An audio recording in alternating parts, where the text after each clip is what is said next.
Hello. Nifty 50 நாளைக்கு எப்படி performance பண்ணணும்னு பார்க்கலாம். நாளைக்கு மார்க்கெட் இந்த பாக்ஸ்க்குள்ளே இருக்கிற வரைக்கும் நம்ம எந்த ட்ரேட் எடுக்கக்கூடாது. இந்த பாக்ஸ்க்கு மேலே ஒரு பிரேக் அவுட் நடந்து ரீடெஸ்ட் வரும்போது 21,363 ஒரு பை பண்ணலாம். பை பண்ணால் 21,455 வரைக்கும் டார்கெட் இருக்குது.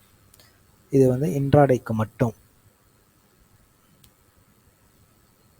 ஒரு 100 பாயிண்ட் வரைக்கும் டார்கெட் பார்க்கலாம்.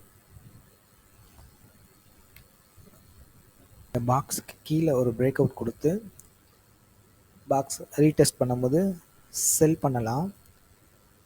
21,290க்கு கீழே செல் பண்ணிங்கன்னா டார்கெட் 21,200 வரைக்கும் வரதுக்கு சான்சஸ் இருக்கு. Almost 90 points.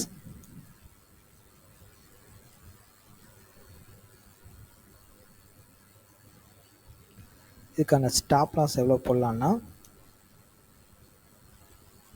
0.25% வரைக்கும் செல் பண்ணிங்கன்னா 21,335 ஸ்டாப் லாஸும்,